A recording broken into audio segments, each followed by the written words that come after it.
Hey guys, welcome back to another episode of Constant Agitation. Today, I'm usual. I'm here, Jimmy, and as usual, I'm joined by Eva. Hi guys. How you doing? Good. Are you excited for today's episode? I'm very excited about today's episode, and I'm very excited about what I just did, which was develop a very new film. It was really cool. Yeah, you want to talk about that later? Yeah, maybe we can. Awesome. Today, we have a special guest, our first guest on the podcast, photographer and friend, Tim Verheijen. And he's right here with us already. In a spirit. Hi. How you Hey doing? guys. Thank you for having me. Thank you for joining us. Yeah, I'm super honored to be your actual first guest as well. Yeah, it's an honor for us as well. It's so cool that you were down for it. How's it going? How was your week? Oh, busy week. Yeah. Oh yeah, man. I'm doing my internship, but besides that, obviously, I like photography. So I'm constantly busy with photography. I'm running our Discord channel. I'm rolling film, selling film. Yeah. Busy, but fun. It's a bit strange to talk to you today without the noise of the bulk loader in the background. Because usually how it is. Yeah. Yeah, sorry guys, have to roll some film. Ding, ding, ding, ding, ding. Well, for those of you who don't know what we're talking about, Tim actually sells, where is my camera? This stuff. This is his film. It's a Kodak Vision 3 that he bulk loads into these canisters. They look really nice. Honestly, I'm really a big fan of the whole thing. I really love that they have their own sticker, and it's like they're very well done. And that there is a little section so you can write your notes in case you're pushing it or not, which is something that I really find handy when you're working, especially with 35, that you cannot write on them. So the cool thing about this, what I like, is that you're actually providing the 250D, which is hard to come by if you go the zine still way. This one is the black and white, the XX. I can't focus. What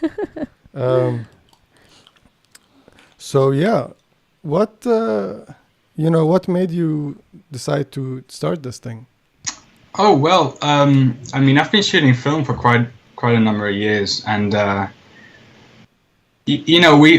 most of us have seen the crazy price increases starting, I believe, last year, and then earlier.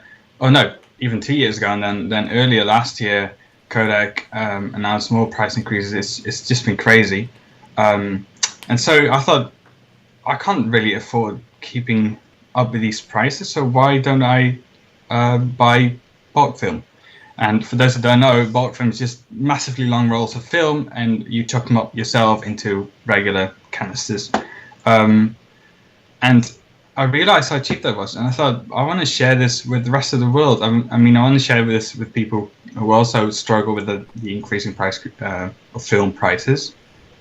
So why don't I buy bulk loaders, which are relatively expensive, and why don't I buy these massive bulk rolls of film, which are also quite expensive, and just be able to and just offer these cheap films for anyone who's interested. Mm-hmm. Mm-hmm. So yeah. That's how I rolled into it, and people really like that idea. Apparently, I love this idea. Actually, I'm so happy that you're doing it.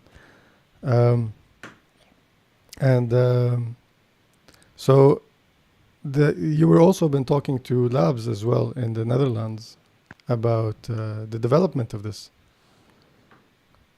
Oh yeah, well, the problem with Vision 3 is that it uses its own development process. Mm-hmm. So usually with color films like Vision 3, they require C41, which about every single film uses. But Vision 3 is not a regular film. It's used for the movie industry, and it uses its own development process, which regular labs, they don't offer. So I was looking for a lab here in the Netherlands that was offering this method. Mm-hmm.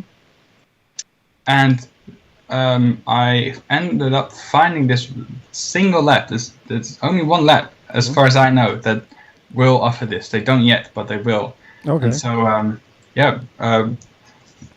they have my film now, and they're testing with it for their own process. That's so cool. Which is great, yeah. Honestly, it's not so hard. You know, I told you I've done it myself, and it's quite easy. When I started reading about it on the internet, it was very scary, like everything film related. When you first start reading into it, everything seems impossible and very tricky. But I encourage everybody, if you're interested in this stuff, you know, like starting with color development. Mm-hmm. People say that you have to start with black and white, but color is a completely different story and it's more complicated than anything. I don't necessarily agree. I think if you're developing black and white properly, using something other than Rodinol, then for color is the same, don't you think? Mm-hmm. Because you have to keep your temperature as well with black and white if you're doing it properly. You have to maintain But it. not as much, though, as I would say. Yeah. I mean, I think I did mess up the temperature a few times. Just because I was being messy, not because it's that difficult to keep it. But with the post, it's fixable. Like nothing that wasn't, nothing was impossible to fix in post. Mm-hmm. So I don't know. I think if you're curious about Vision 3 and you want to give it a try, don't be scared of the ramjet. Just give it a go. Mm-hmm. What was the easiest method we found, Eva? We tried different ones. So we tried the one that you do it before you start developing. So you put the film into your tank, and that then you wasn't put so good with the, you put a solution of washing soda into it, and then you shake it for like 30 seconds super strongly, and then you put it out, and then you do your development. And then we did it the other way, which was doing the development first, and then putting the film with the hands into a bucket with the washing soda solution, and then just caress it and try to take it away without really messing up the film. The disadvantage of this second method, even though it was easier because you could see if you had some parts with still some of it and then take it away, is that you have to use your development chemicals as a one shot, because you will have some residues of that layer into your developing chemicals. But otherwise, if you want to do one shot, I think the method of doing it with the hands in the end, it's much better and much more accurate, I would say. Yeah. I mean, again, I don't think it was that difficult. You were doing it pretty messily. I saw you. Yeah. And I was freaking out in the background because she did the cleaning. And I saw her, like, she was rubbing it and then dropping it. She's describing it gently now, but when she did it, it was anything but gentle. I am suggesting that people does it gently because I didn't do it gently. That's why. Yeah, but it came out pretty nice. Yeah, I mean, you're probably right that it's...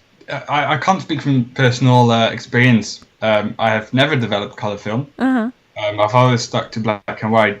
Uh-huh. Also because when I shoot color, usually that's only in the summer, so I don't have that much color film to develop in the first place. And the chemistry doesn't last as long as Rodinal does or other black and white developers. I suppose for people like me, it's great that there are now labs popping up that will process your ECN2 film without ruining their machines. Because don't try this at C41 Labs. You will ruin the labs machines. I think you will be put on the blacklist if you take a normal role. You tell them to develop it in the C41, and there's like, okay, this person is not allowed here anymore.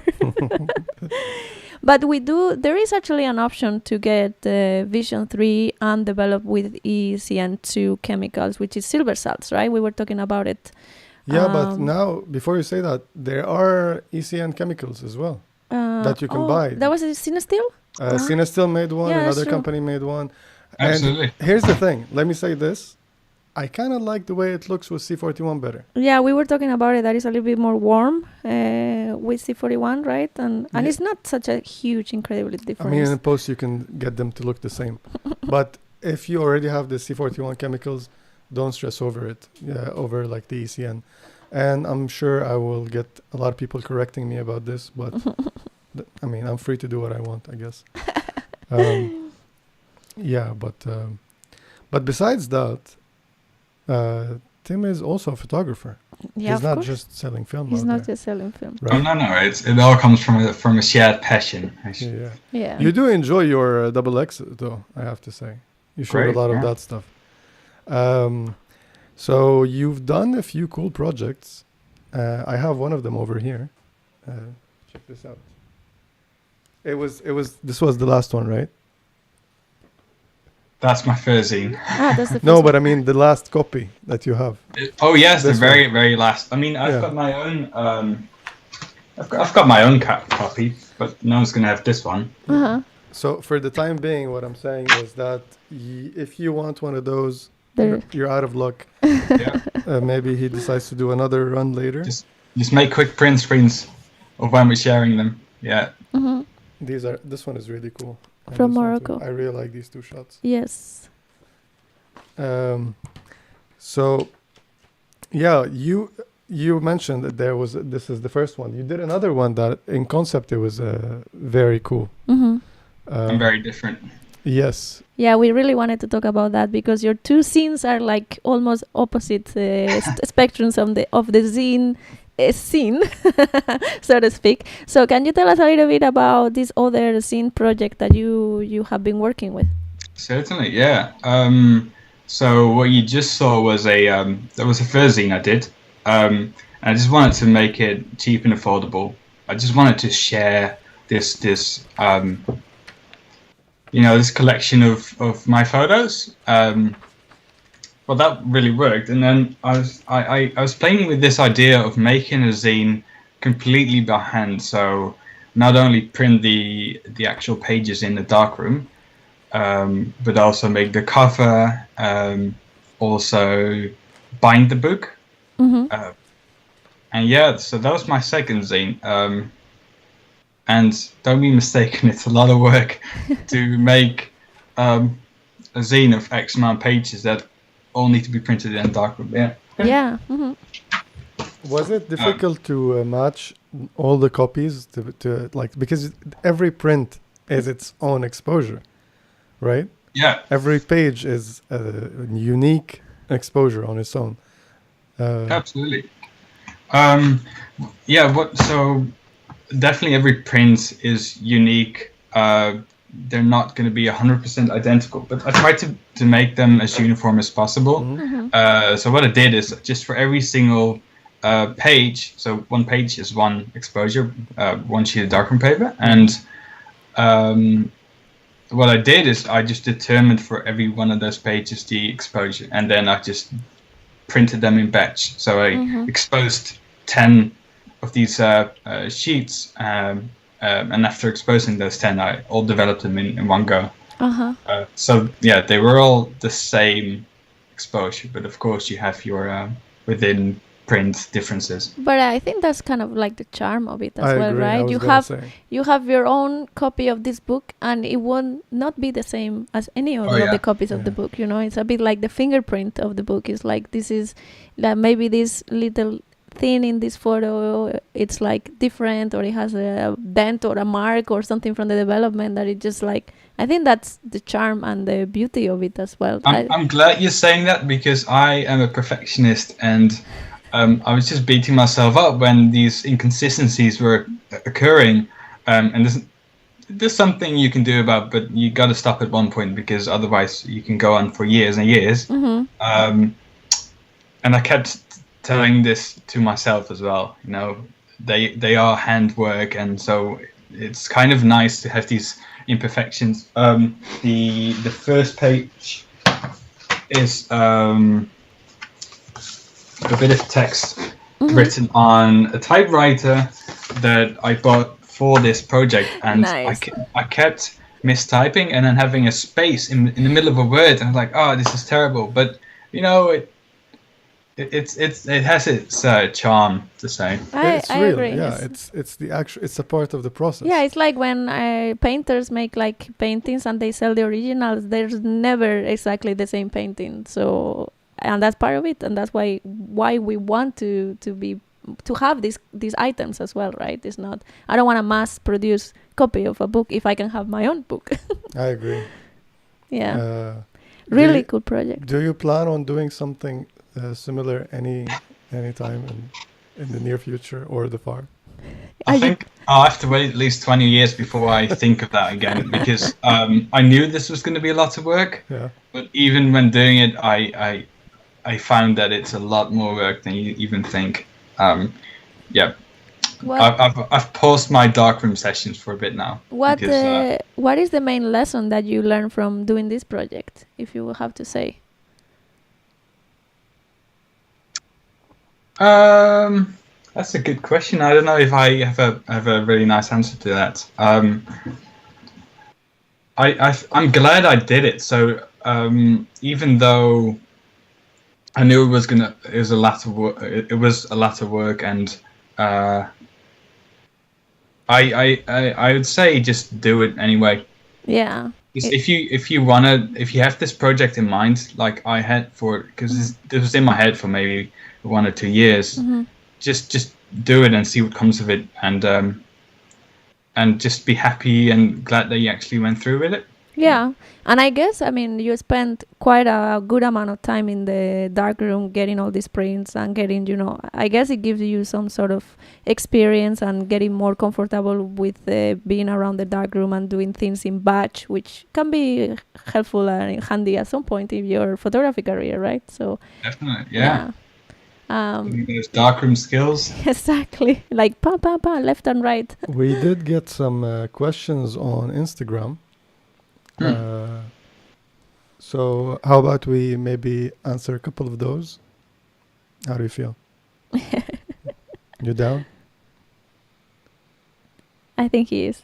He didn't hear. Sorry. Yeah, I'm sorry. But when you look, so for me, for the viewers, when you're looking at me, that's me. But it's to me, it seems like you're looking at Eva. Yeah, I'm done. Go with the questions. Eva's over there. The thing is, I'm watching you on this screen over here.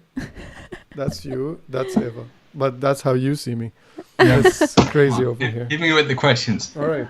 So this one is from someone from your Discord server. I assume Langerman. Mm-hmm. We still need to talk about it. What made you stay? Go. What did you say? Nothing. Sorry. What made you stay with or / come back to analog photography?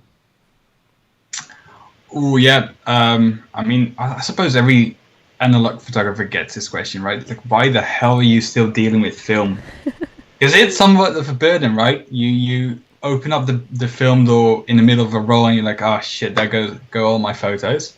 And a number of other issues. No, but I started film photography. I've never really touched digital photography. I'm not an elitist. It's just what I started with. But I like the physical aspect of it. So I don't really mind. I don't really live for the film look. As a matter of fact, I like to shoot color slide film, which is especially Actochrome is very true to life.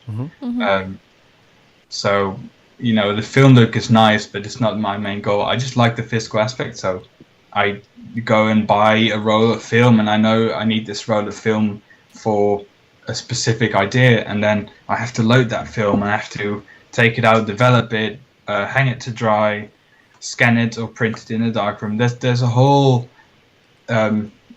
process that's beyond taking an SD card out of a DSLR, jamming it in your laptop or your PC and editing it in Lightroom. So I can relate a lot to what you're saying, but let me ask you this. Do you feel that these steps, from what I understand, is that you enjoy doing these steps, right? Oh, yeah. So you don't want to miss out on this. That's one of the reasons that you shoot the film. Yep. But my question is, do you think that going through that process versus a digital process will have a significant effect on the results? Or do you just do it regardless because you enjoy the process? I think it's a bit of both. I do enjoy the process, but I also enjoy the process because it gives you another level of control. So, with developing, you can adjust the development times. You can choose a different developer even with black and white, and you get different results. So maybe the fellow photographer I know, he's really into this dark, gritty, shadowy look. So for me, he underdevelops his film. And that's a way of getting the results he wants. And then he can even edit it in Lightroom. So that's another step, or he can print it in a darkroom. So his underdeveloped negatives are now going another alteration in the darkroom. And so, yes, I like the process, but I also like having that extra level of control that you may not have in digital, although you've got other levels of control there. I feel like there's an aspect of commitment in this in this process. Is like, so for example, if you develop the film a certain way, you're kind of committed to that decision as well, because even though like you can do similar stuff in digital, you can always backtrack and change the whole thing.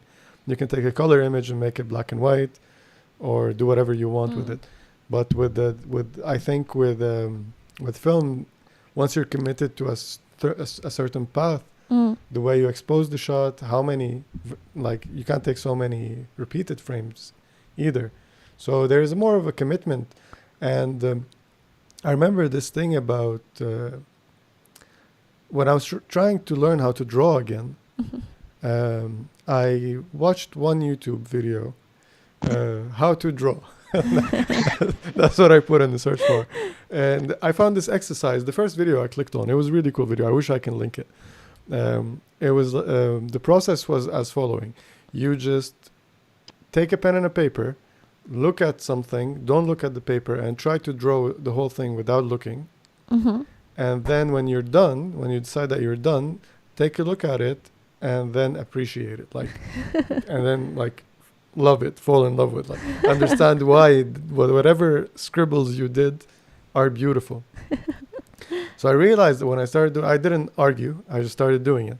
And obviously there were a lot of scribbles, but what I realized is that it opened up something in my brain to see something that I wouldn't see otherwise if I was seeking a perfect, let's say, realistic reproduction was trying to paint.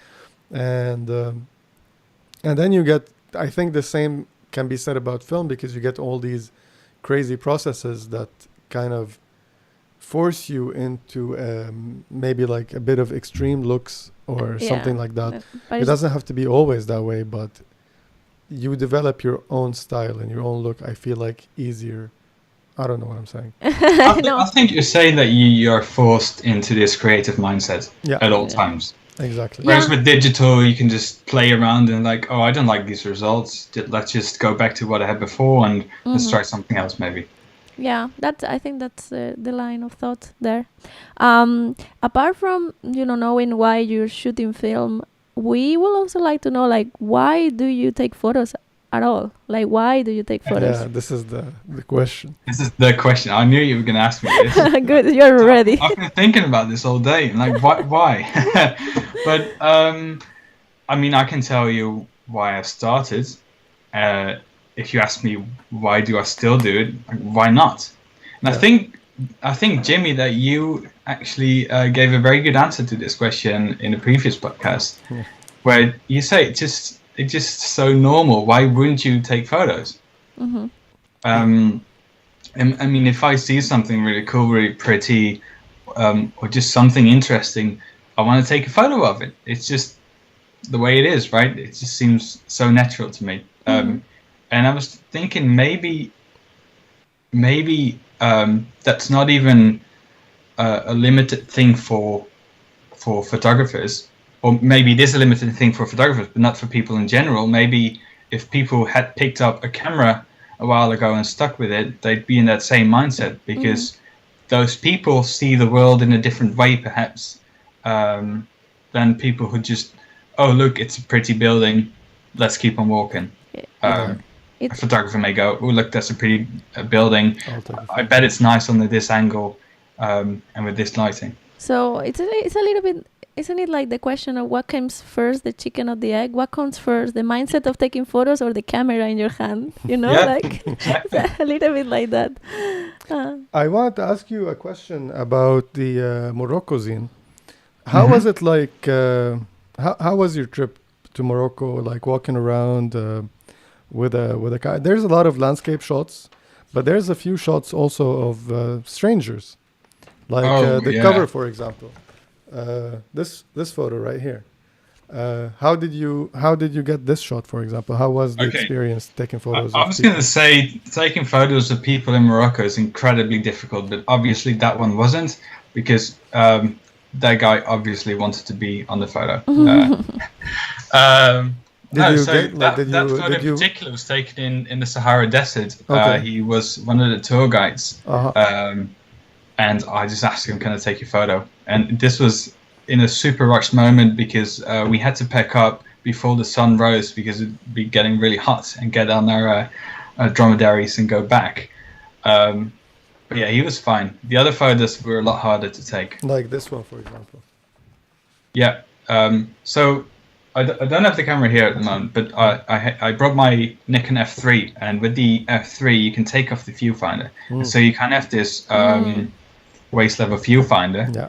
And I had to resort to this because anytime you bring your camera up to your face, there'll be people doing this. Yeah. They just have newspapers ready. They were just walking around with newspapers in case someone with a camera would pop up.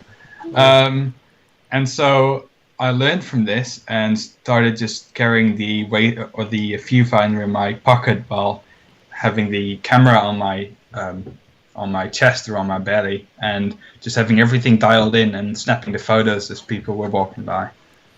Yeah, actually, that's one of the main reasons I wanted the F3, because you can. It's so you don't expect the waist level viewfinder capability. Option. Yeah, it's true. It's really cool. It's a very nice camera. I bought it mostly because it just doesn't break, and it's proved that to be true. Yeah. We can attest to that as well. It's true. We have taken it to extreme conditions, and it performed really, really nicely. Yeah, I definitely outperformed the Mamiya RZ. Mm-hmm. How was it the process of choosing what images from your trip to include in the zine?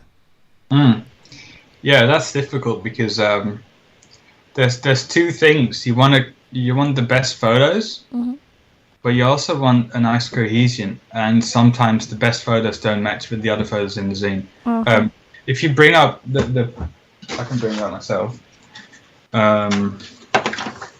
So one thing I did is I tried to match every spread. I have 2 or maybe more photos, but I tried to match them in any way possible. So with this photo, with these 2 photos, I hope you can see. You can see the line of the wall here extends into the other photo. Picks up on the other, yeah. So yeah, there's 2 aspects of it: taking the best or picking the best photos, and also making them match. So with these, I wanted 2 very vertical. I hope you can hear me. 2 very vertical photos, one spread. Cool.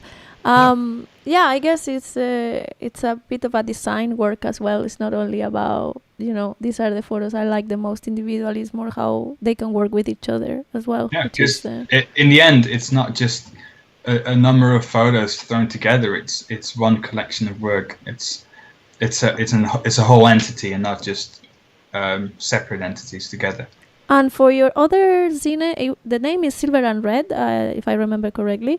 What is the thematic of that one, and what kind of photos did you decide to include? So for that zine, I wasn't tied to a specific place like with the Morocco zine, and most of my work is architecture, minimalism, just straight lines, lines in general. And so I focused more on that. So I can show you. Most of the zine is consists of lines and patterns and general architectural work. Jimmy is showing some of your work right now. So for our viewers, that they can take a look at this minimalism. That's fine. Let me go back to the. Okay, now you're back on. Yes, you can show the. You can show us. Okay. This is fine too. Oh yeah, a lot of shadow play and geometric contrasts. Exactly, yeah. Okay, go back, Jimmy. Let's go to some of the photos. Maybe you can tell us about. Yeah, really nice work. Thank you. Yeah, I'll be watching with the delay though. Oh yeah, that's true. So I'm looking at one in a distance. I'm looking at the same folder you sent me in the same order. So Okay. I can tell you the number of the picture. So Mm-hmm. I'm on the first picture. I'm not sure if we're on the same order. It's You're on the picture with the tree, yeah? yeah. Yeah. Oh, this is quite recently. Mm-hmm. Maybe a month ago, maybe longer. Time's going fast. A very misty day, and I just had to go out, so I took the Hasselblad, and I found this on this farmland. There was this row of these trees. I don't know what kind of trees they are, but they look great. And snap some photos. Yeah, great film. T-Max 100.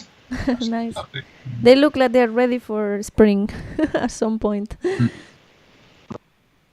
Looking at another photo where I think you're shooting up and the sky is the background.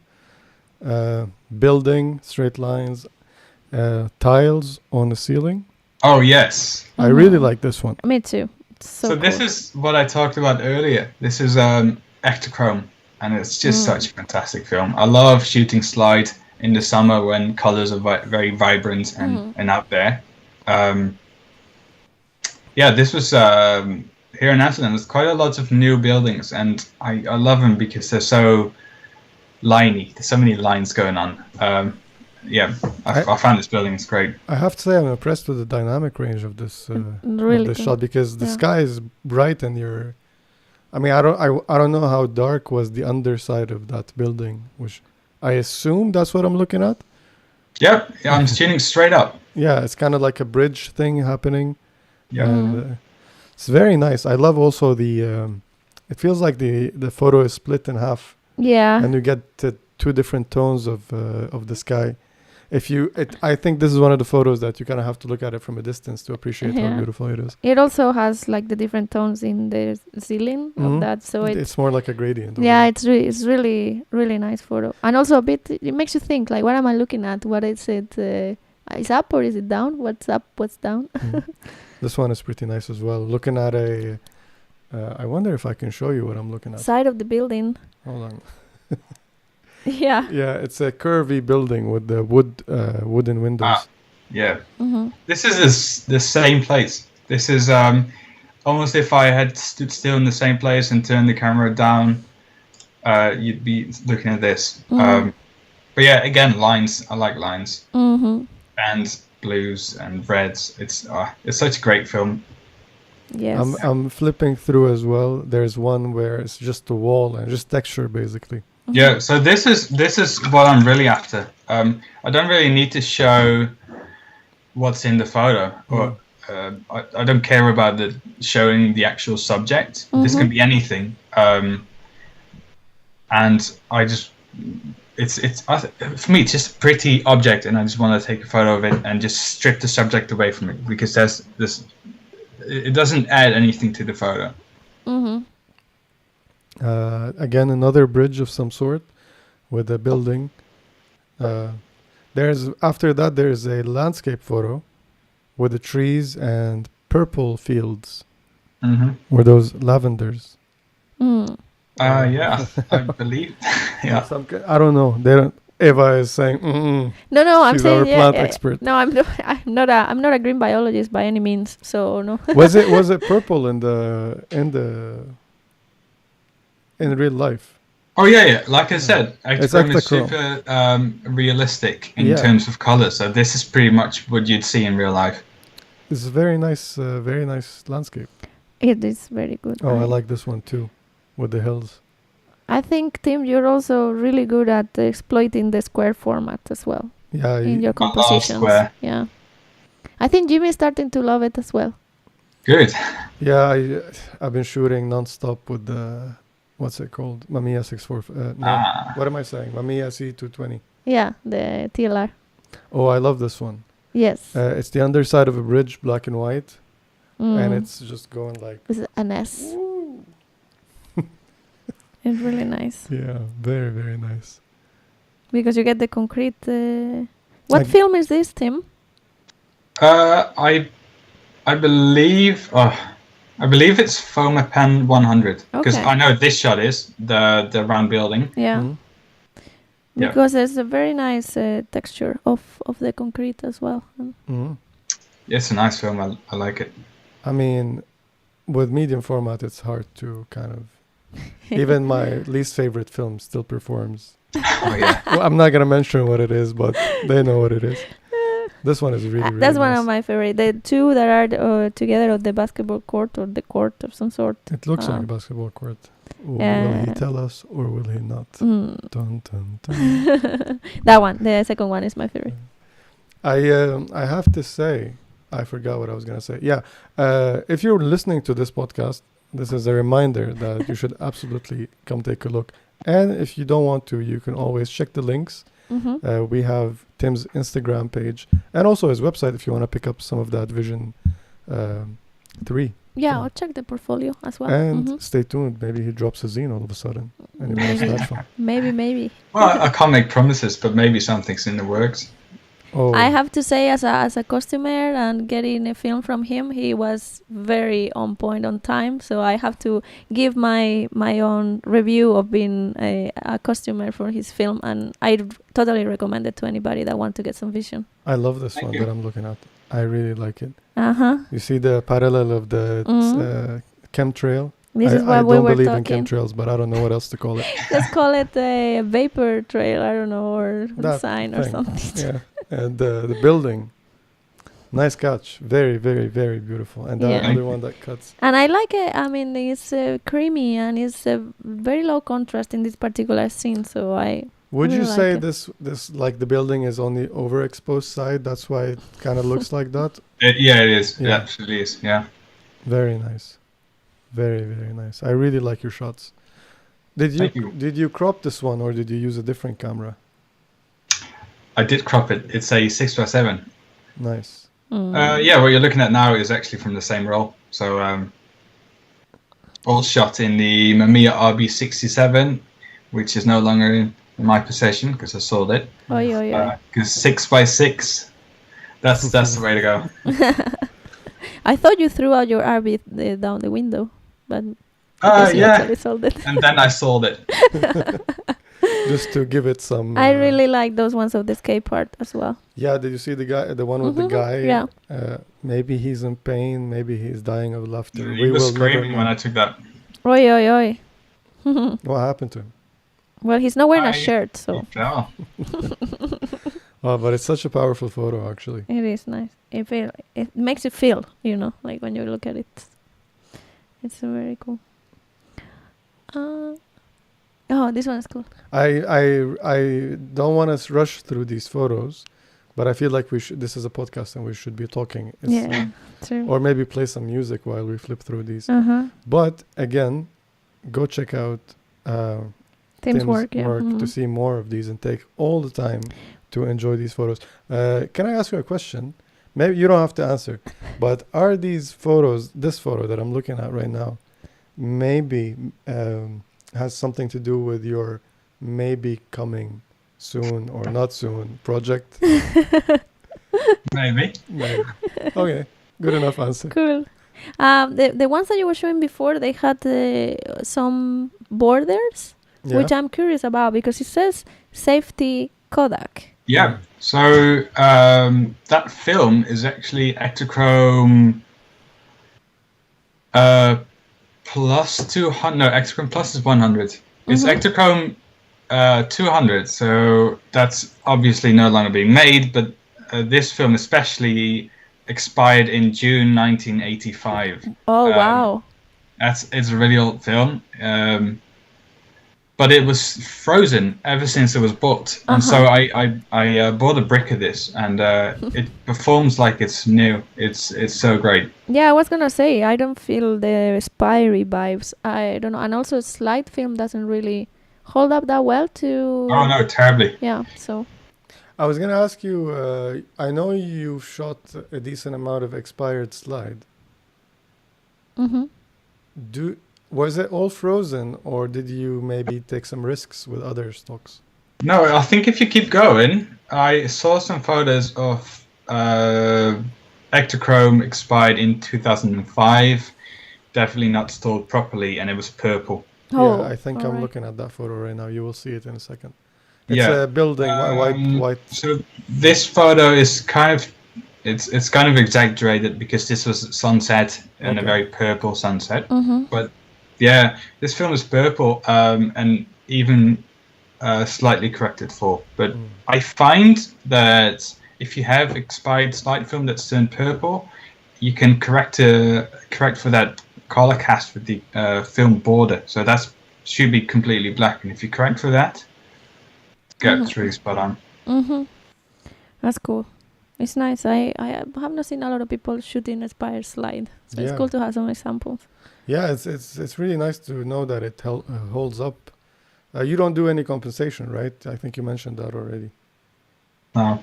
This one is some of your newer work. I know you posted it recently on Instagram. These 3, I really like those. The ones of the shadow Ah, and yeah. light, yeah, they're my jam totally. And I've had quite a bunch of people guess what it is, and they had a really hard time, which is absolutely perfect because that's what I want. I have some ideas, but I don't know if it's true or not. But it doesn't really matter. It's Let's not spoil the magic. no, it's Oh, I won't say yes or no either way. no. Yeah. Cool. Let's keep us in the you're free to guess if you want to take keeps us in the shadows. I don't know. It reminds me of some sort of like stairs that are round, and then they have light from the bottom of the stairs, so you can only see the rim of the kind of like the handrail or wherever it would be the side of the stair. Like if there would be like this or something like that. But it might not be. But I think it's an alien spaceship. oh, that's why he doesn't want to talk about that, right? Yes. He was able to have it still enough to shoot. No, they were hanging out, and he was okay. like, "Hey, do you mind if I take some photos of your ride?" He's like, "Yeah, "Sure, go ahead." Just don't tell anyone. Another thing that we wanted to talk to you about a little bit is your views on the current state of film, and perhaps also where is film going, and your project with the Discord, and how to make film more, approachable to everybody, and to speak the gospel is what is said about film as well.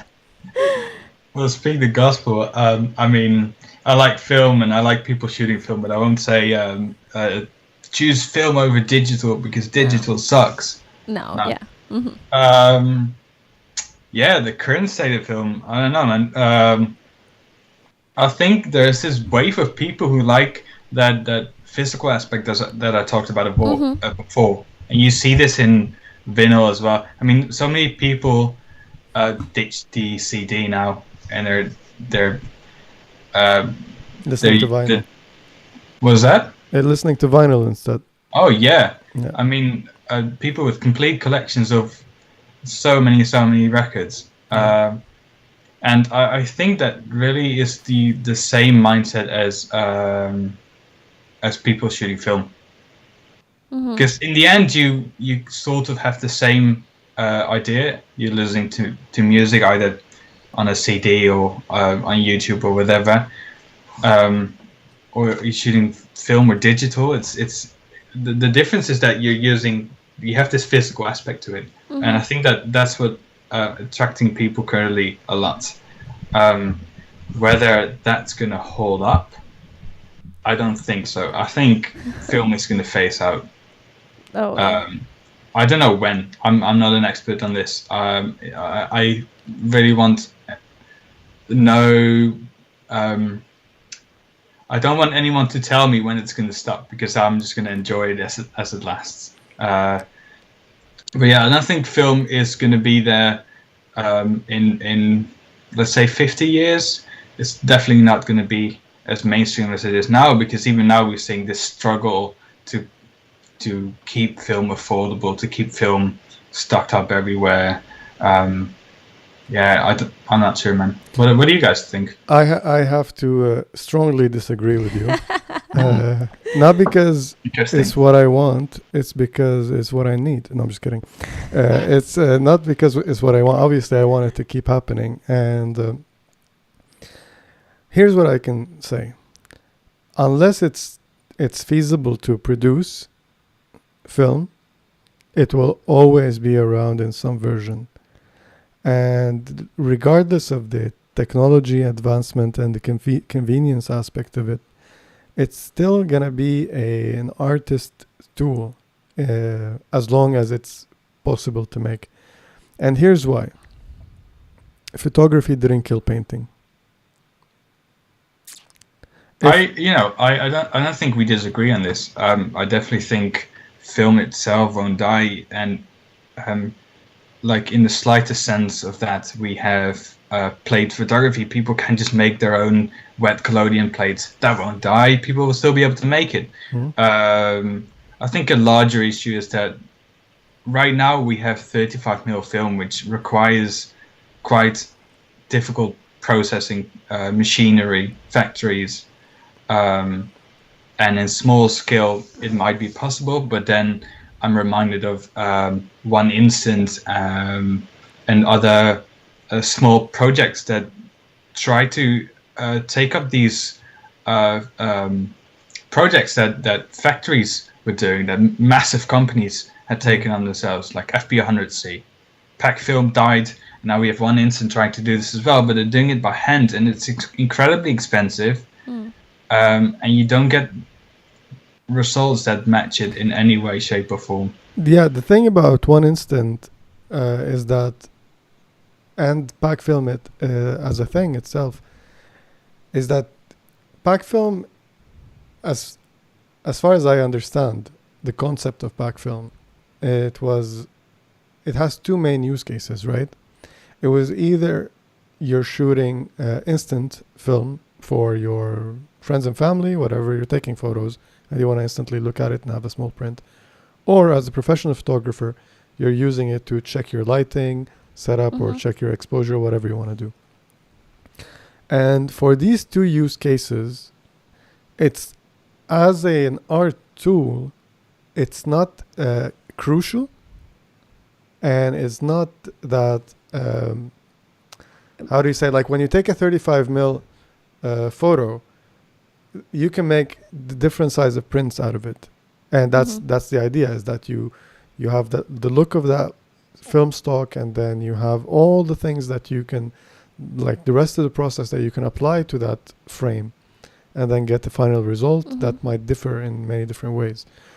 With Pack Film, it's very limited as a tool. That's what I think.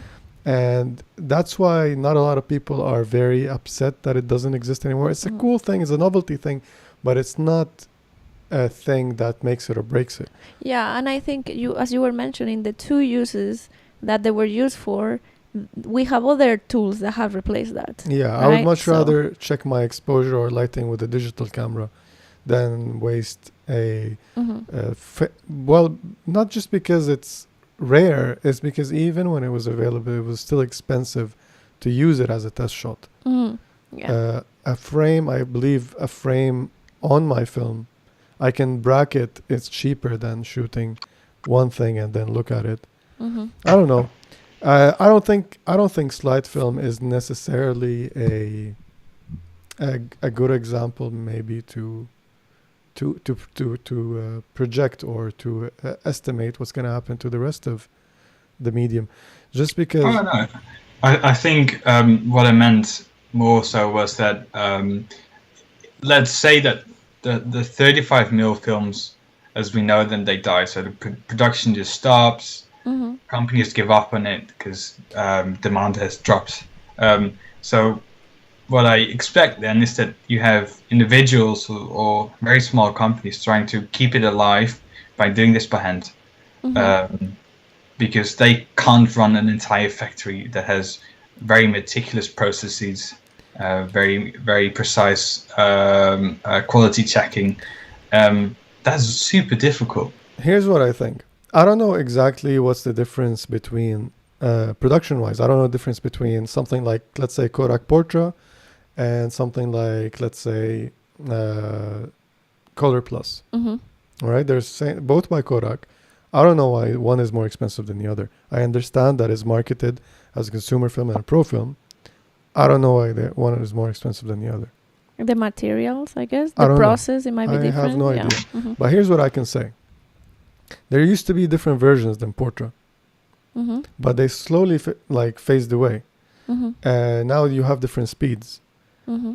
What I'm saying is that the reason I believe is that it is the way it is right now is because this film got so good and the post-processing became also so advanced that you don't necessarily need a different starting point to get a different result. So the way I see it is that film companies are going to have less stocks that are doing more things. You're going to have something like Lomo doing all that kind of, whatever you think about it stuff. But, they're cool. I enjoy them every once in a while. But when it comes to big companies like Kodak, which is the only player now, I think they're going to slim it down to like, this is your slide film. This is your color negative film. And I wouldn't be even surprised if they switched to the Vision. I think that's a smart thing to do if they switch to Vision, because the new Portra is based on the Vision 3. So Vision 3 is, I believe, slightly superior film to Portra. That's my personal opinion. And it has to be because it's geared to more I know that kind of thing. So when you're working on a movie production, is a much more higher stakes than and much more a photo shoot, produce, even a professional photo shoot. So I think if eventually they might phase it out, and then the common color process is going to be ECN2 rather than C41. That makes sense from an economical point of view, in my opinion. But what I was going to say about this is that I heard this today. I'm not going to say from who, just in case it was wrong. So what I heard is that, because I don't know so much about all different companies, you might know more about this. Do you know anything about the relationship between Adox and Agfa? Not much, no. So do you remember, did I hear that right? That Adox purchased stuff like materials from Agfa? That's what I understood, but right? I don't know what. So they did purchase a lot of things, and Adox, I don't have so much experience, but it seems to be a very good company, doing more, and doing a lot of stuff. And a lot of people on the Discord server, they are a fan of Adox and different stuff. You probably have more experience because you shoot more black and white than I do. I can't say I do now. No. But today I realized, because I'm looking for color paper for printing, and Fuji stopped making the cut papers. Cut paper, like small sizes. I don't know if they stopped or they're making very low quantities and they're harder to come by, but they still make the rolls. And apparently, probably the former, considering it's Fuji. Yeah, and I think maybe they're the only one making it right now. But Adox, what they're doing is they're buying the rolls and cutting them into different size sheets. So now if you want to buy Fuji Crystal, I think that's what it's called, in, let's say, 8x10, you buy it from Adox. Yeah. So eventually, I feel like somebody's always going to pick up the ball and keep running with it. And I think for a company like Kodak, as long as there are big names that want to... I was actually going to say, like, as long as we are able to go back to the cinemas, and there are crazy directors like Quentin Tarantino, which they still want to just shoot on 70mm, 65mm, and there's going to be at least that the need for that kind of film, and then it can be repurposed for still photography as well, as we have been talking about before. So I'm hopeful that at least in our lifetime, film is still going to be there. I do think so. Yeah. I really hope you guys are right, and I hope it lives as long as it can. Yeah, we're gonna be 80-year-olds talking about, like, you remember when we were 30, we were saying that film might die or not. And then 5 years later, no more film. And then Tim laughed so hard at me. No, we all want it to keep happening. Someone commented, Andrew here in the chat, saying the modern formula for Portra was made well in the digital era, so it was made to be scanned and be as polyvalent as possible. So what we are saying about it kind of makes sense. And so maybe that's the way that it's gonna go, is that there's gonna be, a couple of stocks for the color negative, a couple of stocks for black and white, a couple of stocks for slide, and that they are gonna be very versatile in the things that you can do with it creatively, but still it's going to be there. There's an important thing about this though that is often missed. The cameras that use these films, they don't make them anymore. Yeah, but we still have F3s that will never die, right? Hopefully. It's a very good point you make, though, and I was saying this in the Discord group as well, that having that skill to be able to repair your own gear is so valuable in our world, because, I mean, your camera may be running fine right now, and you may be able to go to repair shops, but eventually it is going to die, and you may have to spend a fortune to get it repaired. But just being able to fix your gear quickly, reliably, knowing what you're doing is so valuable, because whatever you're going to buy, whatever you already have, it is going to break. It is a couple of decades old. Yeah, there are.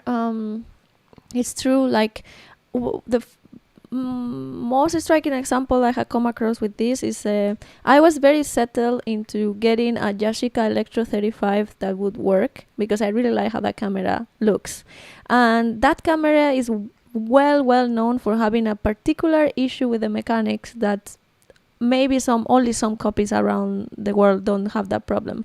So everyone knows about this, and it has to be fixed in a very particular way. And there is this guy that has he basically is the guy that supplies the little parts that you need to fix this to the rest of the world, and he doesn't even have a website. It's all through forums that this guy exists, and then you email him to a Yahoo email account that you say, hey, I have a Yashica Electro, I need to fix this pad of death is called, and then he writes a letter by hand and puts the pad of death in an envelope and sends it to you, and then you pay him through PayPal. And I think the pad of death is called, it has to sound chukung, and if it doesn't sound like that, it means that it's not working. It's not gonna meter well. And this guy, he just he's sit at home, and then he is able to give this to the people so you can fix your camera. And I think, as you're saying, getting to know your gear and knowing what things might more prone to fail and how you will solve them or fix them, it's really important to be able to keep film alive. Definitely. It's a skill I'd like to develop myself as well, because the cameras I tried repairing I've all broken.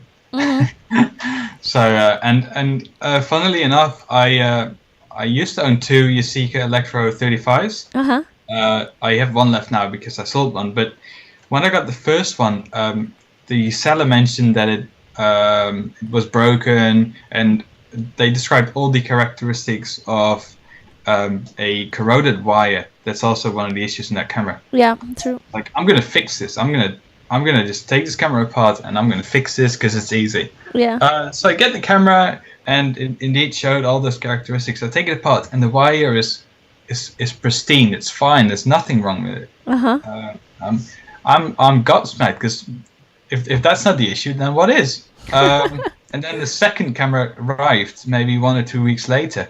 It had no battery, so I put the batteries of the earlier body inside that one, and it showed the exact same failures. So the battery light switch on, but the camera wouldn't work.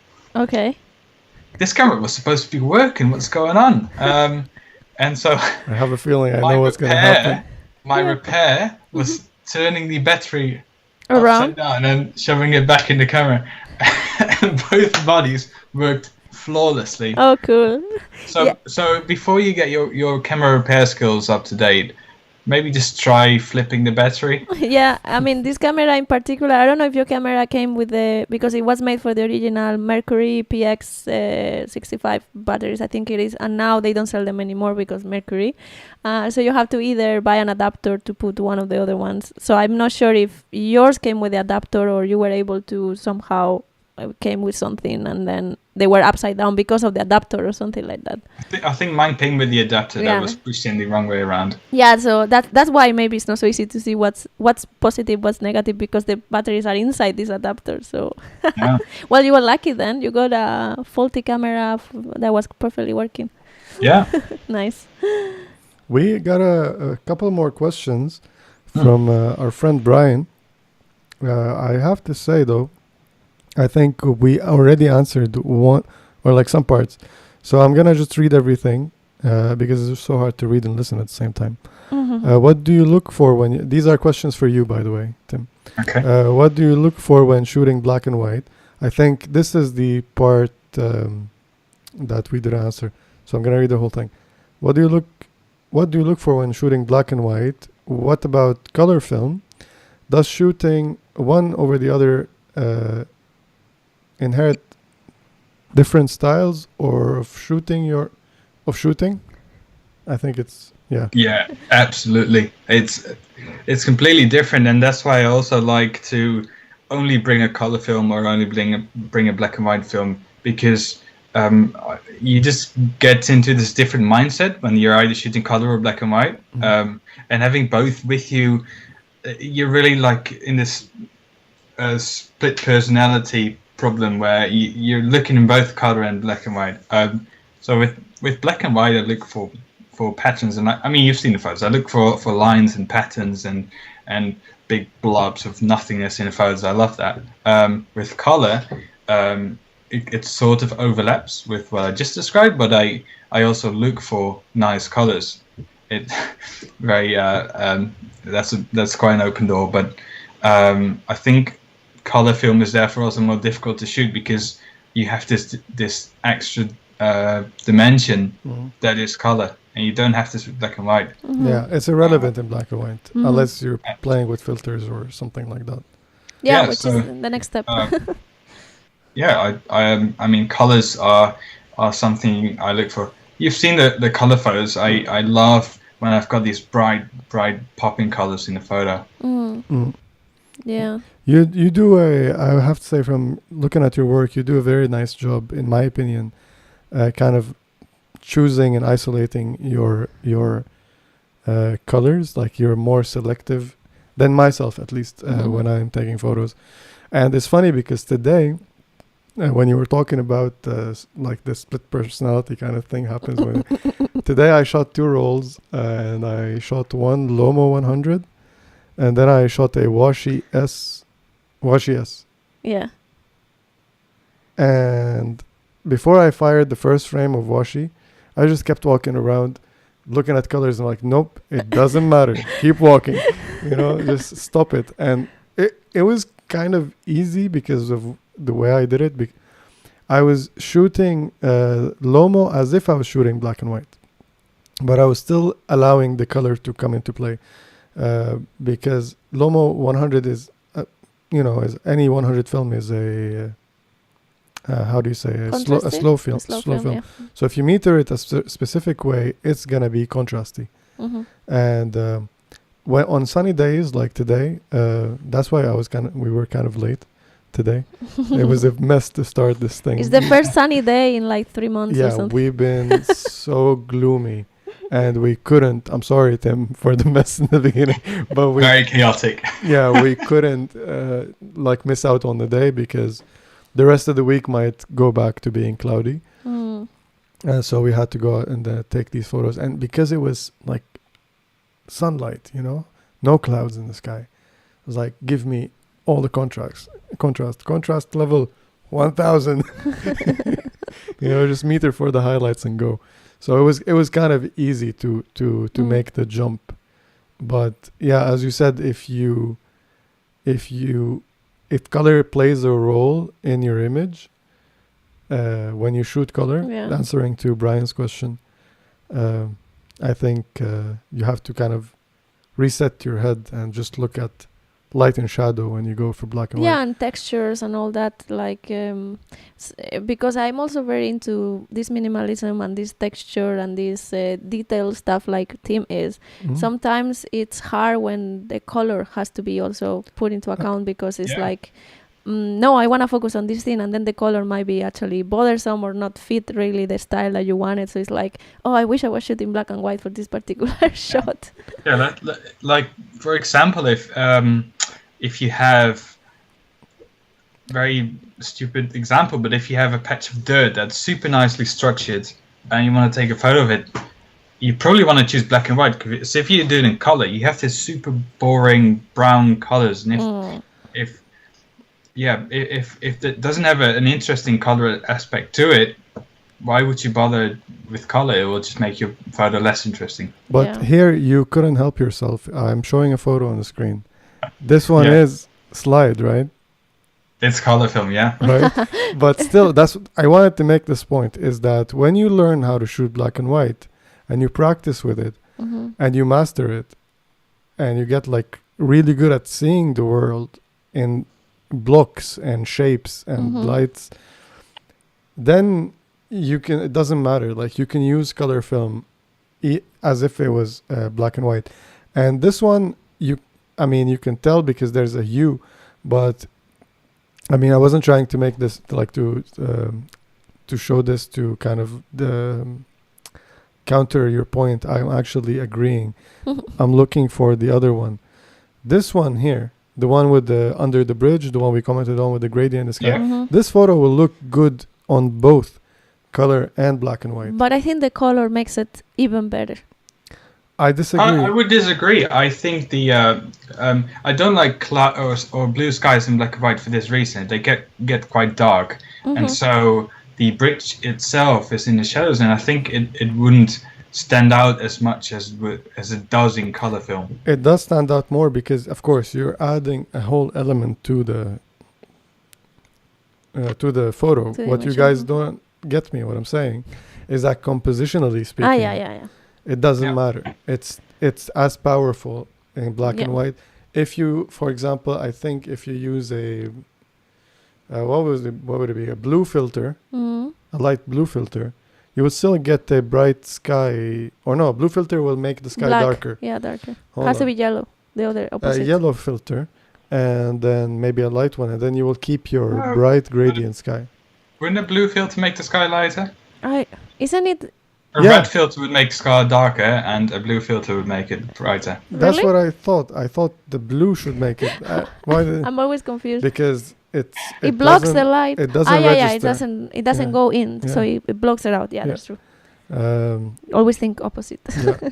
So yeah, that's what I was trying to say, is that a well-composed photo, a photo when you are seeing how the light is playing and you're seeing the shapes. Yeah.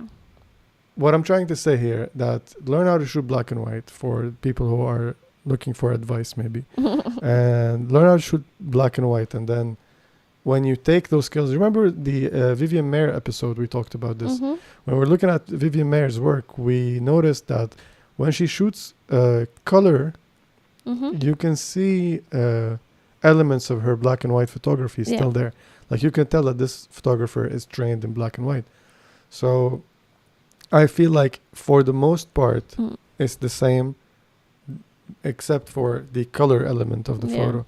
So, you know, if you take a photo of a colorful wall, it doesn't necessarily, even if like a mural on a wall, you just documented the mural, it doesn't matter how awesome the colors look. I mean, what this kind of plays a role is that if you want to train, and if you want to, you don't really have to use color film. You can just go with black and white and then train your eye to see structures, to see compositions, to see textures, and then that's gonna help your color photography as well. Yeah. And like this is a point I usually make, is people who start shooting, and maybe especially film, because it's you can actually shoot in black and white. Start shooting black and white because you're extracting this color dimension, and you don't have to think about that. You don't have to take photos that are boring in color because the colors are boring. No, they're interesting because of the patterns you were seeing. Yeah, I 100% agree with you there. Yes, we hope more people shoot more black and white. Yeah. So what else are we gonna get into on this? Any more questions in the I think we I covered. think I finished all the questions that I wanted to cover. The ones we got from viewers. Maybe we can ask you, Tim. This wasn't in the plan, but let's see. What is one of your favorite photographers or inspiration, if you can share with us? Oh, this is such a terrible question. The thing is, I really don't know that many photographers, and I always see people talking about, this classic photographer. He did this work and he was very good at that, and this reminds me of him or her. I don't know who these people are most of the time. So I don't really get my inspiration of one classic or very famous photographer, but I do know that I follow a bunch of photographers on Instagram, and Current ones. some of them are quite. Most of them are shooting in a minimalistic style, and I really like minimalism, as you've seen before. I can actually look up this Polaroid photographer who has great photos of just color photos of massive planes of colors that are overlapping each other. Yeah, sure. I mean, I didn't ask this question to try to catch you or anything. Like, it's also, I agree with you that I personally sometimes don't want to look at so many photographers or so many input in photography, because I feel like it might actually steer a little bit what I do. It's like I don't want to copy anybody else's work. I want to get mostly inspired. And we as photographers can get inspired by a lot of different things. It can be by painter artists, it can be by graphic designers, it can be by, I don't know, even if music or something, but there's always a style or a thing that we are more attracted to. And I think it's pretty cool in your case that you are saying the point, like, these famous classic photographers maybe are not so much what I am into, and then that you are actually putting attention to people that are working on film right now or doing work right now, which is very important as well. So who is the person that you were talking I'm trying to find him, but I'm looking at your Instagram now. I was finally able to remember the password I was trying to log in earlier. I saw that. Yeah. I really like this one. Which one? The guy in the skate park with the red skate. That's a very good use of color. Right? He turned out to be a model. Okay. Now that makes sense. Yeah. So, yeah. Good judgment on my part, I suppose. These are some Polaroids as well. Yeah. I didn't expect these to be Polaroids. Like, you sent me a version of this one with the borders cropped in the skate park. No, this is actually another photo. I haven't sent you that one. Oh, it looks similar though. Oh, okay. Yes. Yeah, now I can see the difference. May have been the same day. It's very similar. Yep. Almost like it was shot by the same photographer. Where is my sound effect? I have sound effects here for when I tell a bad joke.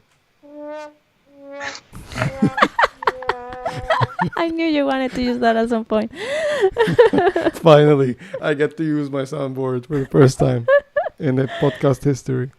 Nice. I also follow some photographers that are doing more like minimalistic style, and a lot of with architecture and layers of colors, as you were saying. I was trying to see if I find it. Maybe it's the same one, Tim. Yeah, well, it's cool that you guys are having fun looking at your phones, but I would like you to join me in this. Yes. I was gonna comment on what you said earlier, Eva. Is how influenced are you by what you see around you? Because I like minimalism, but I was thinking how. Is that something I developed on my own, or is that something I developed because it's around me? It's very popular at the moment. I'm definitely not the only one who likes this and who shoots in this kind of a style. So it's difficult to know if you're actually being unique. I think the uniqueness, I think first it comes with time, and it comes with trying things, and then first, I don't think there is anything fully unique in the world, because we're too many people to actually think that it is something that is unique. But I think like one can have a certain style, which it could be minimalism, and that's like a very broad thing.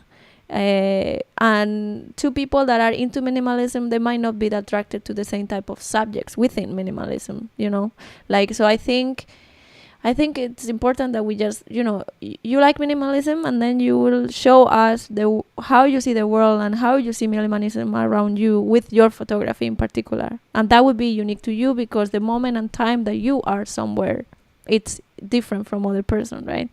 So I think that's where the uniqueness comes from. But of course, like, yeah, I like painting flowers. You know how many people like painting flowers? Like it is like that. But I do think that you are going to be able to bring your own essence into it. I hope so. Yeah. But yeah, I think this is a starting point for many people. And this also makes me think of Nick Carver. And I assume that most of you know Nick Carver, and I think both of you do. But for those who don't, he is a photographer professionally and just for himself as well. And he is also a YouTuber. And so he put some shade on some digital photographers he calls Sony photographers, I believe. Yeah. And it's the kind of profile you see on Instagram where everything is blue and orange, and there's these glass orbs that they use to photograph through, and everything is flared. And it doesn't matter which of these profiles you go on, because they all look identical. Yes. But then he got a lot of pushback from these people saying that no, you don't understand. What do you know? But yeah, I find those people are really, really not unique. But it also got me thinking, then am I unique? Because I'm like many others, a film photographer who likes minimalism. It's still a difficult. No, but I have something to say about this. What do you think of those photos? The ones, the Sony the shooters. teal and oranges from the bottom of the Well, ground. if they were shot by one photographer, I think, oh, that's pretty cool. That they look good. That's fine. Here's where we disagree. I can't say this for every photo, but the opposites of blue and orange, they're very attractive. They look good, right? I think we can agree on this. They are opposite colors, but some photos may be a bit tacky, a bit meh. But I think the bigger problem for me is that this is done by hundreds, if not thousands, of people. That's not my issue initially with the thing. It's problematic that it's thought to be cool and being repeated and changing the landscape of what is believed to be a good photograph. That's where it's problematic to me. Right. My problem with that stuff is that so I'm in a bunch of Discords about photography. You saw the other day when we were talking. One of the Discords is a lot of young people, maybe. Or maybe not. That's Most not of right them to are isolate young, it. I think, I agree. I mean, I forget how. Anyways, so one photographer, the same guy, posted 2 photos. Okay, if you there's a channel where it's the photo stream, and he posted 2 photos. One I really enjoyed. It was a really beautifully composed photo. Captured a nice moment, tastefully colored, everything. Very nice. I like that photo. And you see people reacting to it by adding emojis in the bottom. It wasn't the most popular photo. It was really it was one of the photos that I thought was best in that. and the few photos that I looked at in that scroll. And then later, same day, like maybe half an hour later, he posts another photo, and that photo is nothing. It's just just an animal photo. A photo of a head of an animal. Yeah, That's basically it's the photo that is a rule of thirds with a very shallow depth of field and punchy colors. And that photo was so popular. There is nothing about that photo that makes it special. You also have to think about Instagram being a very skewed way of viewing popularity. This was a Discord. There was a Discord This for was in Discord. photographers. Oh, right. Yeah. So everybody else is a photographer or an aspiring or somebody who's trying to or learning. Yeah. So that's my problem. And when you see photos like those Sony shooters are being shared on those Discords, they're very popular among other photographers, among young photographers. And that's my issue with the thing, because I will say it, and I know they're much more popular than me, and I know that we're both on YouTube and doing all these things, but I don't care. I will say the truth. They're not good. Most of them are bad photos. Yeah. They don't warrant. If likes were a metric of something, a photo by those guys worth 100,000 like. That's how many likes they have, right? Yeah. And somebody like Devin, what's his last name? The Vaskovich? Yeah. Yeah. I don't know. How think to we pronounce butchered it. One of my favorite photographers on Instagram. Devin. He is popular, right? Mm-hmm. But he's not as popular, and he's doing great work. You know, it's like one of the guys that I see their photos, and I'm like, why can't I see things looking like this? You know, even Nick Carver, like he takes classically beautiful photos. I loved his series, the one with empty In the spaces. office, yeah, the empty offices. Very Dead nice. Inside, that's what it's called, Dead Yeah. Inside. Mm. And, you know, I think these photos should be getting a lot more exposure. And Brandon as well, for example. Brandon Barry. Yeah. I know Devin Baskovich. Yeah. He's also a Polaroid photographer. That's Yeah. why I know him. Yeah, he's great work. So, but it's not, something that is popular in a sense, and that is, Yeah. It's interesting you bring this up though, because this is essentially the reason I made the Discord film photography group. Mm-hmm. When I started, I was in this general photography group, and naturally most of that was digital. And some photos were just okay, good, really good.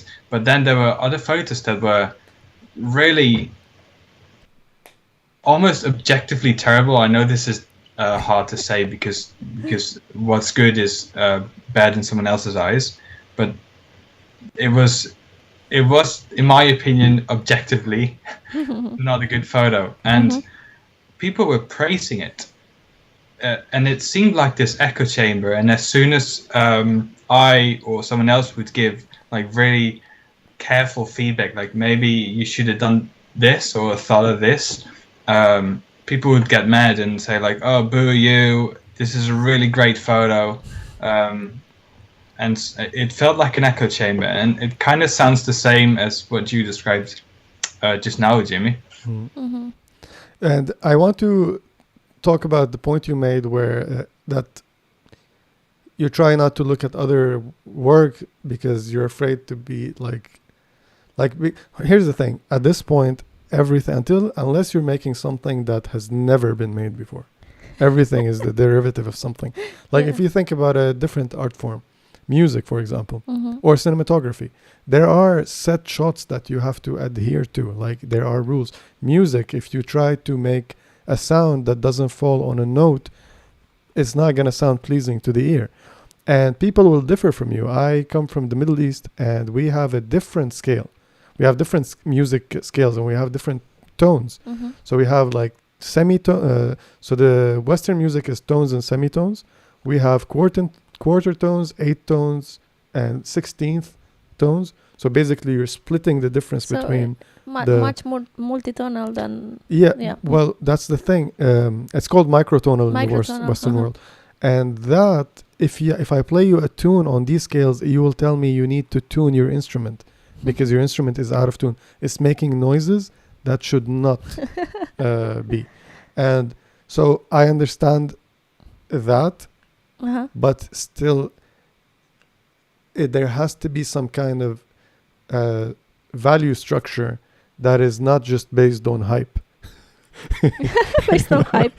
You know what I mean? Yeah. And color is an important factor. We were talking about how color plays a role. But when your photo is just about how dramatic the colors are, it's not necessarily a good photograph. There's much more to it. And I mean, with these kind of photos that we were talking about, the orange teal Sony look that Nick Carver kind of brought up, the creativity stops existing when everybody copies everybody else's photos. You cannot tell me that, all the photos through an orb, they all look the same. All photos, like the creativity is lost because everyone is doing the same. So it's not only about how good or how bad the photo is in it of itself. It's also about the lack of creativity and the lack of newity and effort into it. Exactly. It's like, this person is doing this photo, I want to replicate it exactly the same, which is what we see once and once again. And that also takes away from the art of photography in itself. I agree. Yeah, totally. If I like there to be at least a bit of thought behind a photo, and if you're just blatantly copying what everyone else is doing, I don't think there's much thought behind what you're doing. Yeah, I agree. I don't know. But I will say that, like, now listening to you guys, and I was still thinking about, do I really believe what I'm saying? Because here's the thing. I don't know. I mean, at some point, how many photos, let's say, that are going to look like the work of last week's, last episode, photographer, was it? Fan Ho? Yeah. Since I watched that episode, I was on a mission to kind of like emulate his work. Yeah. Not for anything, but as an exercise, as a practice of viewing the world, because I like to do that. I like to see the work of someone and emulate them for a while. It's just like trying a different exercise when you're playing sports or whatever. But then I remember I told you there are Instagram profiles that are all like that. There are 3-4 artists and they're doing really good stuff, but they're all basically the same photo. And it's not copying, because his style was broad. Yeah. Right? He did a lot of different things, as we looked at, but there were a few photos where it was isolating a subject. You remember the one with the woman standing on against the line, and the light is splitting it diagonally? So there are full Instagram profiles based on that photo and different versions of that photo. And I was fascinated by it when I saw it. But after 200 of those, I kind of started, I unfollowed some of the profiles because it was irritating at some point. So what does that mean? Well, I mean, I agree with you about the point that you can emulate or even copy someone else's thing to learn, like, because you want to learn. And this, like, in my journey of learning to paint, this is what some of the best teachers that I have had online, even though they're still teachers, they tell you, I give you permission to copy exactly this painting with me, because you have to do it in order to learn the techniques, in order to be free with how you use your brush and all the stuff. And it's like, but of course, have in mind that this is not your creation. This is not comes from what you want to do. It's just learning. So with photography, it could be the same thing. You can copy the same type of photo from Van Gogh with these structures and these compositions, and in that moment you are copying it. You internalize it, and then you are able to express the same thing when you are going to take a photo on your own. That there are two different things. Yes, but what I'm saying is that when I saw these photos, I really enjoyed them. But then you got tired of them. Yeah. Yeah. Does that make them bad, or does the repetition of it, to like beating it to death, make it bad? Like, here's the thing. I've seen some photos, like Nick Carver is a great example, because he changes a lot. Like, you've seen some photos that he's taken and you're like, yeah, I've seen similar work here. I've seen similar work there. But then you look at a different thing and, I've seen similar work, maybe, but somewhere else. And it's not so clear. Like the inspiration pull is not so clear. You add your own touch to it. Yeah. He also talks about this in his videos. It's very interesting that he's still exploring what is his own style, and I believe he says that he looks to these other photographers' work and it's like, oh, that's great, that's what I want to achieve. But he says, the moment I think I've achieved it, I know I should move on, because at that moment I'm no longer doing my own thing, but I'm just copying someone else's work. Yeah, that's a very good way of seeing as well. I agree with you. There are some photographers that they keep reinventing themselves, some artists, through their careers. Steven Wilson. We have an example here in music. He does something very well, but he's never really is like, now I learn from something else, I get inspiration from something else. Still, his essence is there and his good work is there. And some photographers are the same way, like Nick Carver. They try new things, and other photographers, they just do the same thing over and over again. As a viewer, as a consumer of the art, for me, getting the same thing over and over again, it doesn't really have a value. I would prefer to see how that artist interprets some other subject, some other way, than seeing the same thing all over again. Because once I've seen it, I already seen it, right? What is the point of seeing more of the same? All right. So, to conclusion to this thing, because I'm struggling, I'm wrestling with myself in my head. Yeah. And because the way we got here was I was thinking that if I felt the same way eventually. I mean, I don't dislike these photos that I talked about that are inspired by Van Ho's photo, I assume. I still like them, but I just got sick of them. The Sony shooter style with the teal orange extreme and nothing of substance in the composition, these I immediately didn't like them. I never like. Sometimes I would like, it sucks you in, the color grading, but that's about when you look at what am I looking at here? Okay, move on. So it's not because it's do we agree that they suck, not because they're all over the place, but because they're bad photos. I mean, we're excluding the potentially good ones. Yeah, of course, there's always variation within it. I'm sure there are some interesting compositions there, some photos with thoughts behind them. But when there's nothing to the photo besides the teal and orange.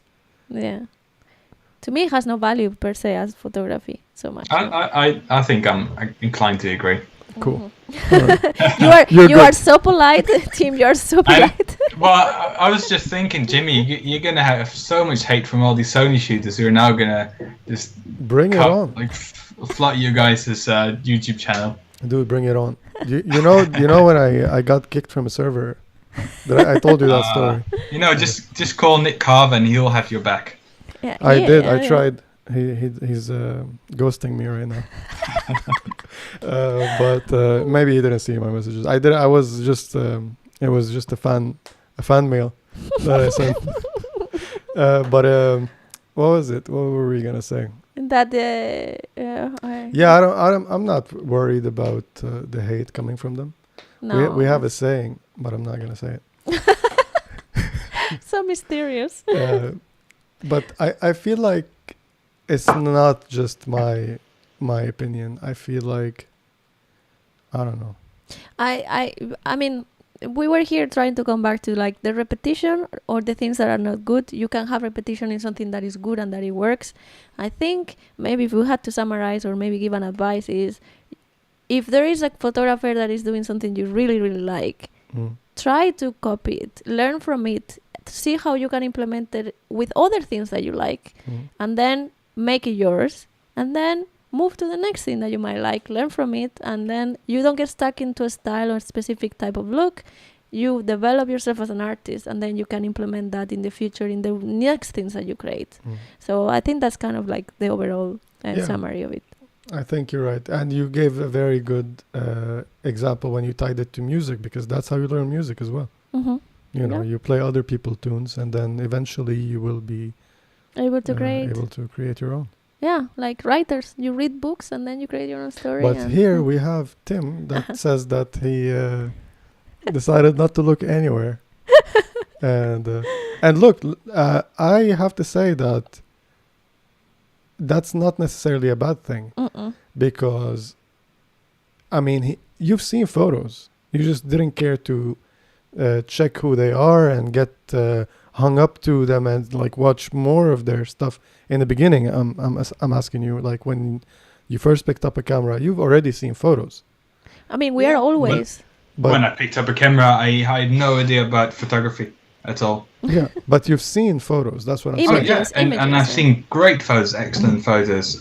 We were talking about this earlier, not in the stream, but in the film photography Discord that we have now, we had a Pulitzer Prize winner. This guy photographer was active in the 80s and the 90s and maybe the late 70s as well, and he took fantastic photos, absolutely lovely photos.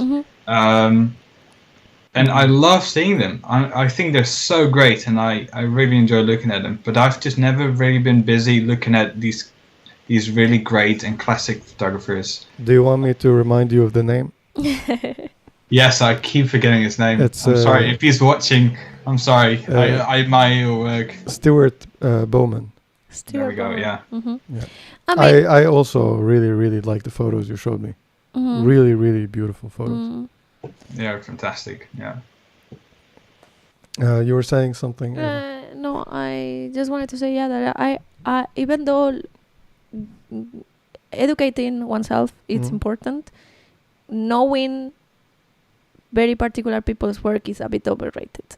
That's what I want to say. It's good that you learn. It's good to educate. It's pleasant to go every so often through things of other photographers, but just because someone say, I get a bit upset because you talk to a photographer and they are like, you don't know this person's work. It's like, no, but I'm ready to see it now and learn from it now, like knowing all the classic photographers and knowing all about photography makes you a photography historian, doesn't necessarily make you a photographer. Yeah, it's like, that's a good point. Yeah.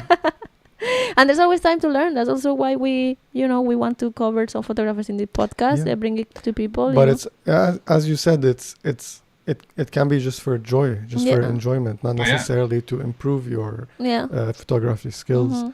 But the reason, again, this has to tie back up to the popularity of mediocre photos. Just is I felt like it was upsetting, and there is a lot of not necessarily just classic photographers. When I talk to you about doing the show, is because I like your photos, and I know you and I can ask you to come on the show, and it's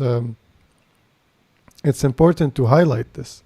It's important to show you can do really cool things, and especially what you're doing with minimalism, because minimalism is accessible to everybody. It's all around you. You just have to isolate it and learn how to see it, right? It's not, I'm not saying that it's an easy thing to do, but let's say if you want to do landscape of gigantic mountains and you live in a flat area, what are you going to do? But with minimalism, you can isolate subjects and play around with whatever you have around you and make cool stuff. Where was I going with this? That's why that apart from classic photographers, there's very good work done by and again, looking at Tim's work, eliminating the colors, with the black and white photos, beautiful work, and it's the truth, bro. Nice. I'm gonna take a look at the chat, see if people have any interesting points to make. We had here our friend Ahmad that was saying that this Ahmad is the guy that we took a photo with the Linhof. Yeah. Yes. I think we told the Ahmad story before we told on the podcast. Yeah. So he's there. He says It was a cool day. It was a nice. I really like it's you took a picture of me and my friend in 2020, it was maybe 30 years ago. 2020. When was that? I'm a huge fan. So thank you, Ahmad, for being with us today. It's very nice. It was when I had I told you I had a 4x5 for 2 weeks. I don't think you have, but sounds pretty cool. A Linhof Technica 3 Model 2. We borrowed what she said for 2 weeks, and we had 2 boxes of film. Shot through it. Yeah. One Ektachrome and one T-Max, I believe. T-Max. The last Ektachrome photo was of Ahmad, who just found with a friend. Yeah, true. It started because his friend was telling me to put my camera away when it was closed, not open. I had my hands in the dark bag, and she was in the restaurant. She came out. She's like, "Don't take my photo. Can you please turn your camera? People are being annoyed inside that you're taking a photo." And then I talked her into posing for a portrait. Wow, that's one way to flip around a situation. Yeah, and I think they were very interested into learning, like seeing the camera and how does it work. And we were talking there for a while. I It was think, very cool. you know what I think happened? What? I think they were in a hostage situation because I started talking about photography and I wouldn't stop. Like we were standing there for like an hour and a half, you know, and then there's like, what does it take for me to go home at this point? Just take my photo and let me go. You know, I think I'm suspecting that's what happened there. Yeah, maybe. It was a really cool happening. That day was very nice. And I think they have a memory now on film. Yeah. So, Tim, anything else you want to let the people know about? Any thoughts? Any final thoughts, maybe? Or your projects or anything? you Buy wanna my share? film. I mean, we can vouch for that, definitely. Look at it. Look how nice it is. I love it. And I love that you gave us extra stickers. I like. Don't say it. Maybe not everybody's going to get Well, extra maybe stickers. No, Yeah, some everybody extra gets ones. stickers. Everybody does. If you buy a film now, you get a sticker. Nice. Buy film now to get stickers. Yeah. Get this one. This one is cool. I mean, well it's done. it's really, really, really nice work, Tim. I'm very happy you're doing this for people. I am now. I still haven't shot these because I'm working on a video, and I'm trying to shoot mostly for that. I'm trying to shoot with a bunch of point and shoots. Yeah, those are the stickers. So I'm trying to test a bunch of point and shoots that I found in like secondhand stores. The cheapest things you can find. Yeah. So the cheapest was like $5 for free, $3, whatever, yeah. you know, stuff like that. Because I get very upset with the fact that the Olympus Mewtwo is so expensive, or Oh yeah. you know, all these point and shoots that are. I mean, some of them do have extra features, like if they give you exposure compensation, that's great. Extra good glass sometimes, but not the Mewtwo, to be honest. Yeah, but again, like for most cases, Mm-hmm. if you're scanning at a lab and maybe it's just in the lab that you have and it's not the best, you're not getting the difference between a Contax T2 and what's it called? Canon Prima. Jimmy, you're forgetting a very, very important aspect of this. Yeah, It's street credit. it's true. Yeah. Okay. Video cancelled. Next video, I'm going to tomorrow load this in my F3 and go out and shoot Vision and do a review on this film. Sorry, Brian, no review for consumer films. The idea was that I was going to do like the review of how consumer films would look in cheap point and shoots. And yeah, because that's the most accessible to anybody. You go to a second-hand shop, get a $3 camera, put a Ultramax into it, and then get it in the lab. And these For are the that results you film can get. look. Yeah, I exactly. mean, for like, I think it's a good thing for people to get into that. First of all, we'll see less horrible edits and filters on Instagram. And second, I'm joking. And second, we get, people get cool photos. You know, like I think of my relatives, cousins, sister, blah, blah, blah. They take a lot of photos with their phone and their Instax and stuff like that when they go out with their friends. But having a point and shoot and sending it to the lab and getting like nice scans back or maybe even prints, I think that's a very cool experience. Yeah, and it supports local businesses and it supports the film industry. So indirectly, it even supports us. Yeah, who just want to keep shooting film for the next few decades. Yeah, for sure. You know what's the worst thing? When you give someone a scan of a film photo and then they put one of the Instagram filters on it. If you ever are giving someone photos that you took of them on film, I really, really strongly suggest that you tell them specifically, please don't put any of those filters on it. Nick Carver put this in his story, or it was Wesley Verhoeven.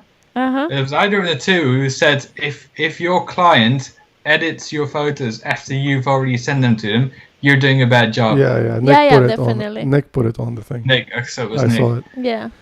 He reposted it from a meme account. You know, but so some people have their taste is not trained, so they are just think, okay, let's. If the client is wrong, not me. Yeah, I mean, but he's put at the bottom. If you remember, there was a fine print at the bottom. They're saying there's always these clients who are hard to deal with. Yeah. And whatever you do, you're not gonna. I mean, I've had this debacle recently. Mm-hmm. Not gonna get into it. Yeah. You know. It's hard. Some people are hard to work with, but you know. Yeah. I mean, especially with portraits, like this is an issue, I have to say. You know, like when you go on Instagram, do you see a lot of people using face filters? I think we follow different accounts. I Jimmy. think Tim doesn't look so much at people's faces. Like, you know, I have a separate account that I follow friends and stuff, and just a bunch of, like, you know, baby photos and normal selfies and whatever, you know. And everybody, like, even like my friends' kids and stuff, they pull out the phone and they instantly put the filter on it. Yeah, the Snapchat filter. And then, you know, they go and like, look, mommy, look how I look like. And now the mommy is like, oh, this is it. How did you do this? Teach me. And now the mom is like, every time she puts a filter on her face, because, you know, it fixes whatever you have, you know, because we all like rarely have symmetrical faces, or, you know, so it cleans up the photo. But what I'm considering what I'm concerned about, is that even a sentence? Yeah. Is that dysmorphia. Yeah, body dysmorphia. Yeah. Because if you, like, you know, when you see yourself self-inverted, it looks weird. You're like, do I look like that? Who's this? But then if you're looking at yourself currently with a face filter,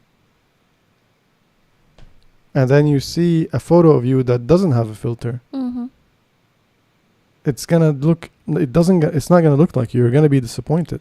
I mean, yeah, of course. That happened to me more than once. But it's not only that. It's not seeing yourself through a filter. It's also goes much deeper into what kind of beauties and what kind of things we're exposed to every day in the media, here and there. You know, all that kind of shapes our idea of how someone should be looking. How do we want to be looking, and in contrast to what we really look like. You know, so it's a deep issue, I think, and not only in the realm of photography, which also, of course, as well, because you, as a photographer, you are kind of forced to maybe be able to deliver a specific type of product that you know your client is going to be happy with, and you ethically might not agree with it, or you might not really want to work on that type of photography. And I'm talking about, you know, Photoshop editing and all that kind of stuff, and filters and smoothing skins and things like that. Where is the level of actually just retouching because the photo didn't, maybe the photo in itself brought up the worst characteristics of someone's skin versus changing how that skin really looks like. You know, it's a very fine level. It's a very tricky subject to get into. And I mean, Tim here, at least he doesn't have that problem, as he says, like his buildings don't really complain about things. I've never really suffered from social media problems.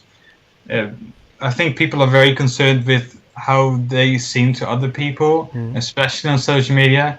I've just never really cared about it, or I've never really cared about others on social media. It's a good way to go by. I mean, I generally I don't care either, but when I'm trying to, like, you know, get into portraits, maybe it's a bad idea. I shouldn't get into portraits. But yeah, go to the links, check out Tim's website to get some film. Check out his website also for potential zines. And I think you're going to post on Instagram if you're going to have any zines in the work, right? Oh, yeah, of course. So follow the Instagram. Definitely. And this one went longer than usual, but we were having fun. And also, if you guys are young or do have Discord, I strongly suggest that you come to our Discord film photography family. That is it's also the link on the show notes below. Yes. So. And you better be active, otherwise you're gonna get the boots. Tim is gonna sweep you away. I promise I'm nice. I just kick you if you don't talk. Yeah. I mean, look. I have to say thanks to Ryan, because he says he's planning on grabbing some 500T. Yeah, cool. yeah. Well, it's ready. I've got a whole bag of 500T right under this desk. So ready to ship then. Try the 250D as well while you're at it. Get one of those. Make him 6. 6 is my lucky number. I've actually got it loaded in my camera right now. Yeah, I'm looking forward to see those. Yeah, that's gonna be very nice. I'm looking forward to shoot this film as well. Yeah. When outreach season is over in the end of March, then I have more time, more light to shoot. I think I should mention something. So you guys are familiar with Cinestill. Probably everybody's familiar with Cinestill. And the 500T is the same film as the Cinestill 800T. It's just with the Remjet still on it. The 50D is the same as the 50D with Cinestill. Same film with the Remjet. Cinestill doesn't do a 250D. Kodak makes it for cinema film, but Cinestill doesn't work with that. And I think it's a missed opportunity because 50 might be too slow. And if you're one of the people who want to shoot, try the Cinestill look during the day, but you don't have the filter to fix the 800T. Yeah. 250D is a better choice because it's a faster film. And it's also daylight balanced. It's daylight balanced. That's what the D is for. And if you want to see some examples, if you go to my website, there's a bunch of example pics shot by Cedric Casper. And I just, even if you don't want to buy the film, just go to the website and have a look at them because they're absolutely fantastic photos. And just wanted to give a shout out to Cedric because they are really good. And also the film just looks amazing. Yeah. It's a very cinematic film. Jimmy is showing it right now, I think. Yeah, these are by Cedric. In the film store. Very nice. There is more. I'm not going to show you. Cool daylight. Go to the website. Go daylight tones. Sweet daylight tones. Yes. I'm really looking forward to the spring and the sun and having time to shoot and making videos. Sherry was actually asking, when is the next video gonna drop? Oh, Sherry, I don't know. With the weather, it's hard. Like today, I shot a bunch of stuff, but I was just so excited to go out and shoot. Yeah. I didn't want to bother making a video. Yeah, it takes mental capacity. We were also on a time. tight schedule to get back to to get, because we went to Stockholm. We live in a different city, so we had travel. But I would say maybe on the next month or something, something might come up. I might make a quick one. Or, I have a lot of tests that I want to do. I can probably do them at home. But sorry, Tim, about this. I'm enjoying it. Cool. I mean, you gave me the green light for 3 hours. We can still go for one more. I want to have dinner at one point. Oh yeah. We've been 2 hours at it. It didn't feel so long. Well, I have to say thank you to everybody that listened and was with us in the conversation. Yeah, guys. And remember to, if you're still hanging on, I hate to ask for this, but YouTube has rules. So if you enjoyed the conversation with Tim, hit the like button. And the more we can, we know that you like Tim, so we can have him more. Yeah. And we also get to, reach more people, and you know how it works. Yeah, I had to say we reached 777. High five. So we are 777 crunchies in the family. Nice. That's nice. Good Cool. job, guys. Oh, 779. I actually took a screenshot of the 777 because I wanted to have it. Well, on that note, we thank you all for watching. Thank you, Tim, for being with us. Thank you. For the good work you're doing with this stuff. Thank you for the good words, and thank you for inviting me as well. Yeah, it was Pleasure. so cool to have you. You will forever be our first guest of the Constant Agitation podcast. All right. Take care, everybody. Have a good one. Have a good one. Bye, guys.